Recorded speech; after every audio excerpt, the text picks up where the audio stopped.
Hello everybody, welcome back. In today's video, I'm showing you exactly how to set up a pocket notebook that you will actually want to use. I've made a couple videos on my pocket notebooks, but it has become one of the most helpful journaling practices that I have implemented into my planner regime. Make sure you stay to the end of this video for giveaway details because one of you guys will be winning your very own pocket notebook and some necessary supplies to go along with it. So without further ado, let's get started. I'd like to start by thanking Dingbats for providing me with the notebooks for today's video. As you guys know, I used the Dingbats A6 in my first video and it garnered a lot of comments of people asking which one I was using. I reached out to Dingbats personally and asked if they could provide me with two for this video and they kindly agreed. I'm not an affiliate by any means, I just really like this brand and what they stand for. Now taking a look inside, you'll see that it first comes with a ribbon bookmark. And the paper in this notebook is 100 GSM cream paper featuring a micro perforation along the margin, and it comes with a back pocket here which also has one cute little sticker and an information booklet which is super cute, and it also comes with an elastic pen loop as well. Breaking open a new notebook is kind of like how ballerinas break in their point shoes. It's going to be a very personalized process and it's not going to look the same for everybody. Ultimately, you are trying to customize your notebook in a way that's going to be comfortable and functional for you. In this setup, we are going to prioritize functionality, simplicity, and breaking your inner perfectionist. When you first open up your notebook, I would start by writing your name and the day in which you start and finish this notebook.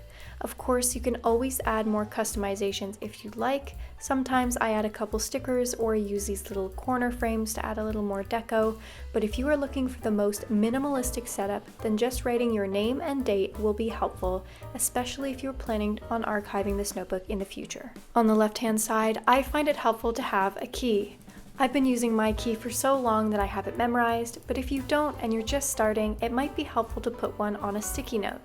This way, not only do you have it readily accessible and you can move the sticky note from page to page, but if you end up changing your key, you don't have to worry about it being etched permanently into your notebook. I will be showing you two different keys today. The first one is by Ryder Carroll, the author of the bullet journal method, and his key is as follows. It starts with a dot to represent a task. If the task is being completed, it gets an X. If it's being partially completed, it gets a slash through it. If the task has been migrated, it gets an arrow facing to the right. If it's been scheduled, it gets an arrow facing to the left. If it's been canceled, it just gets a slash through it. If it's a priority, it gets a star. If it's an event, it's a circle, and if it's a note, it's a dash. I myself have created an alternate key. Feel free to use this one or create an entire new one if you'd like. Mine starts off with a dash. It turns into a plus if it's been completed. If it's been partially completed, I give it a circle. If it's been migrated, I turn the dash into an arrow facing to the right. If it's been scheduled, I turn the dash into an arrow facing to the left. If it's been canceled, I simply extend the dash through the entire task. And if it's an event or an appointment, then I simply give it a star. Once again, you don't have to use this one or you don't have to use a key at all. Now that you have your key and things are starting to feel familiar, it's really time to ponder, to keep or not to keep. Are you going to be keeping this notebook when it's completed?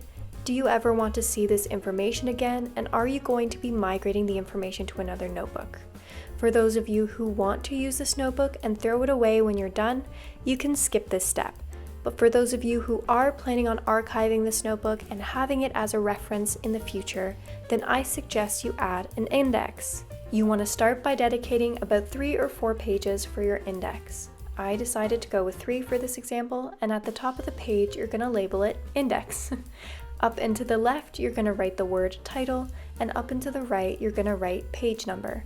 And that is literally it. If you aren't decided whether or not you want to keep this notebook in the future, feel free to leave a couple blank pages at the beginning.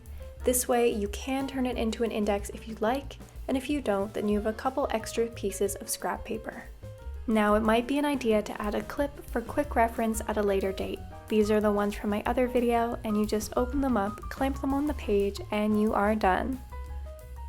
The next step I would recommend is numbering the first 10 to 20 pages. This way you're starting off with a baseline and you don't have to worry about numbering them for a while, especially if you're just getting into the habit of using a notebook and trying to drill that into your mind. Adding page numbers every time might be the step that just sets you over the edge, so I suggest doing them now. Now, I want you to flip to your very first page, and I'm going to get you to write something down this second, and we are going to break that initial instinct in you that wants to be a perfectionist. I want you to start by writing the date at the top of the page and include what you ate for breakfast. Then, tell me about that breakfast. Was it good? Was your toast dry? Did you drink too much coffee and now you've got the jitters? Write that down. Underneath it, I want you to include 3 tasks that you have for the day using the key that you just created. If you need to reference that sticky note, feel free. And then underneath that, I want you to make note of a fun fact that you heard today. And if you haven't heard one yet, then I'm going to tell you one. Did you know that planning on paper can actually help you learn and remember more? That's right. Writing out your plans by hand is beneficial for your brain. I got that quote from Thrive Global, and I thought it was pretty fun. At the very end of the day, you're going to go back over your entry and filter through all of the information. Start by migrating any incomplete tasks, and then go over the information that you've collected. For example, this fun fact. Is this a piece of information that you would like to hold onto and reference later? If so, you can either put it in a commonplace notebook or another notebook that you have laying around, or we can use that index that we made earlier. I'm going to give it a title and then just add the page number. Now, if you found this fact more useless than fun, you don't have to do anything with it at all.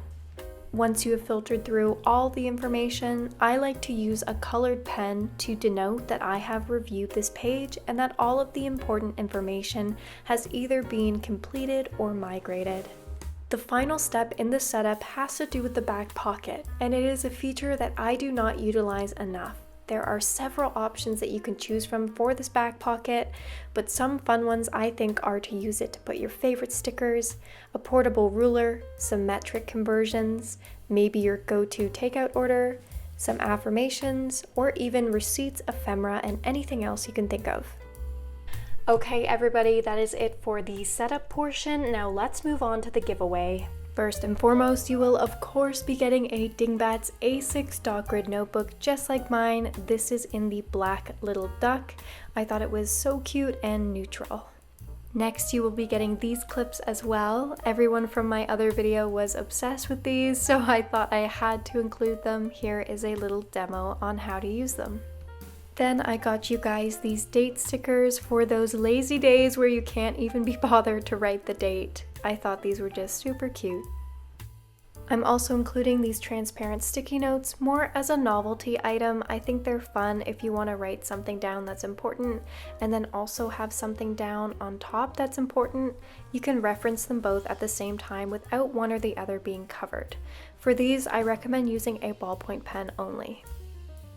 Then we have a set of 4 glue tapes. I think these are so handy to have around, even if you're not using them for your pocket notebook. Now, of course, I had to get you some writing utensils as well, starting with this Kokuyo Match Ball pen. This is a ballpoint pen. It's 0.7 millimeters, and it's a very slim and portable pen. Of course, I included my all-time fave, the Uni Jetstream. This is also a 0.7 ballpoint pen, and it just writes beautifully. We have the infamous pink Pentel Energel to help you differentiate between days that are done and days that are not. This is once again a 0.7 gel ink. Then we have the Rytech Aurora in a 0.5. This one is also a gel ink pen, and I just find that the concentration of pigment on this one is really nice. Another one of my absolute favorites, we have the Pentel Energel Clena in a 0.5. This is once again a gel ink pen, and it is one of my most reliable.